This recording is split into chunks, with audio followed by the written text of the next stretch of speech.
It is that kind of story that grips headlines, fuels whispers, and leaves an entire nation buzzing. The story is about two young men whose meteoric rise from obscurity to wealth ended in an untimely and hauntingly tragic ends, just a few weeks apart.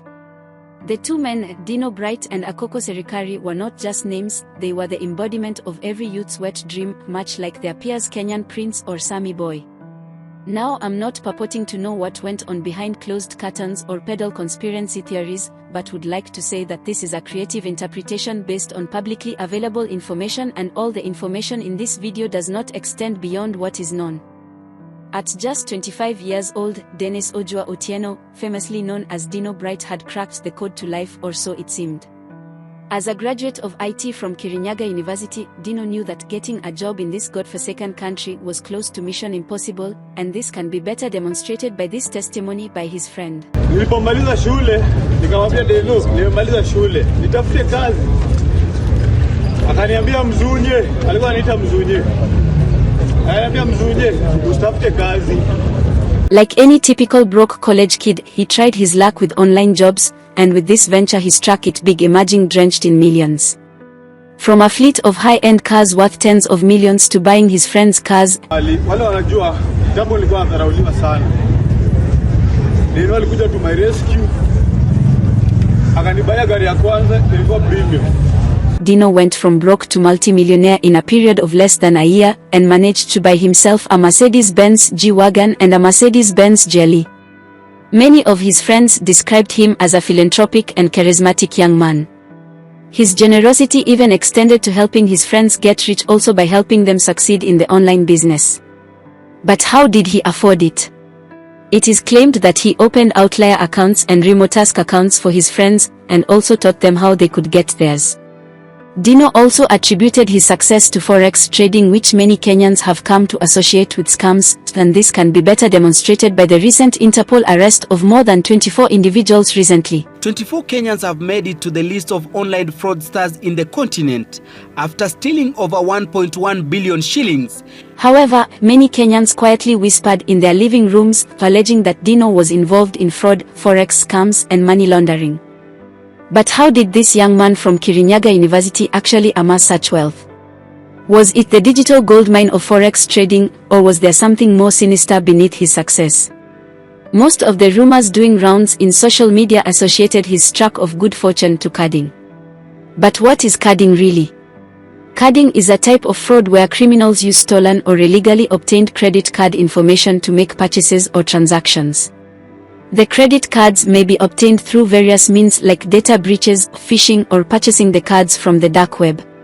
Once the cards have been tested to be active, they are then used to buy items that do not require registration, like electronics, which are sold for cash. While this has been one of the theories which has been put forward, another netizen on TikTok proposed another theory about laundering money for Chinese people. Napata mchinku ameenda akapiga kadi za wenyewe picha na huko nje na huko nje, and then most of these guys unapata ni wase wakubwa amepiga picha za watu wako na do hivyo, so unapata he has to empty that card, and he cannot empty that card in his own country ama in the country that he is in, so he look for someone who is sharp in a third world country like Kenya, and then use that person to cash out. So I help you, I send you the money because you have a method that you can cash out through, maybe a bank, ama PayPal, those online wallets, nugget. And then, so he will send you the money, you receive all the money, then you will send him back the money through another method, nugget. Now most of these methods zinakuanga cryptocurrency. So you get your share, you get your cut, uondoe your cut, you get back the percentage ya ule. Kama ni 60%, unabaki na 40%. While it is unclear how Denno made his money, on October 10, 2024, during a retreat in Mombasa, he collapsed in his rented 3-bedroom Airbnb and was pronounced dead. A post-mortem done on his body revealed he died of a depressed central nervous system and acute pancreatitis, conditions often linked to excessive alcohol or substance use. Because the autopsy ilitoka ikaonyesha clearly it was excessive alcohol and us youths wenye tuko hivi sahi as advocate, we drink on our limits. We don't know you know, the type of liquor or anything that we consume. Unajua sisi have to verify, you know. Yeah. So it's a sudden death, but we expect his soul to rest in peace. But a lot of people were quick to wonder, was there more to this story? How does one just die of excessive alcohol consumption at such a young age? Was he poisoned? These are among the many questions that lay abound in the minds of many Kenyans, suspecting that Denno may have been deliberately targeted by his victims, or maybe a friend of his who was envious of his success and wanted to steal his money. Inasemekana the late Denno alikuwa na more than $10 million worth of crypto in his account. Ndio maana friends wake waliona allegedly ni poa wakimfinish ndio mali wabaki nayo. And then, a few weeks after Denno's death, another student from Kirinyaga University, Sospita Onyango Osango, a friend of Denno Bright, but better known as Akoko Sirkal or billionaire Akoko, met an even more brutal end. Arguably being the flashier one with a penchant for throwing money around as if he had more than he could ever spend, Akoko's wealth was as mysterious as his end was violent.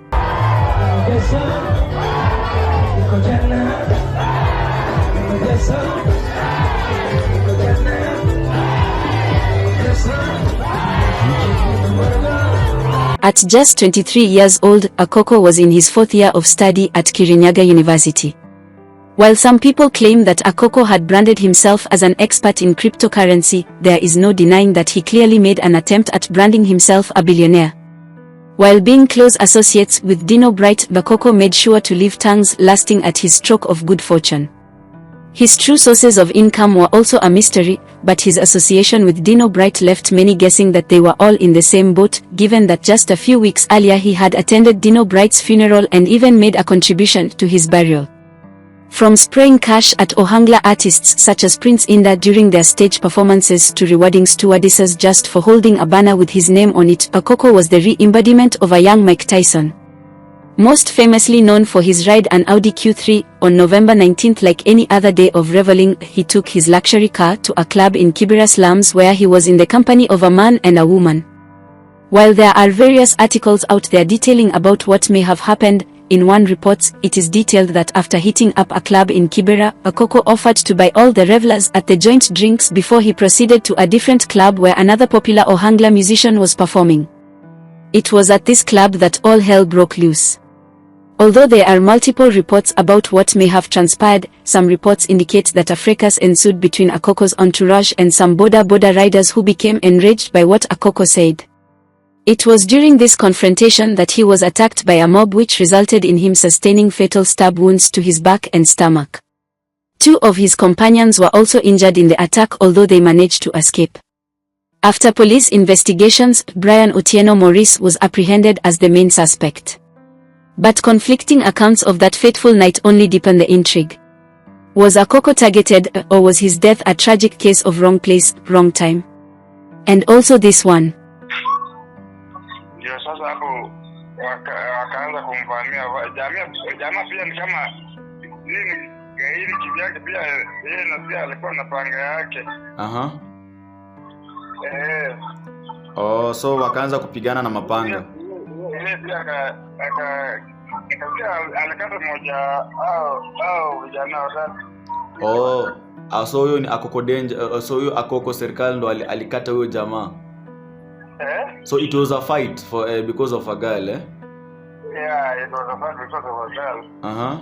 What really happened can only be disclosed by the 2 of his friends who were with him. Denno Bright and Akoko Sirkal were to many living proof that digital hustles could yield untold riches, yet their untimely deaths raise chilling questions. Was it legitimate forex trading and outlier and remote task accounts that fueled their lifestyles, or was it the shadowy underworld of carding and money laundering? Thanks for watching, subscribe, like and share this video.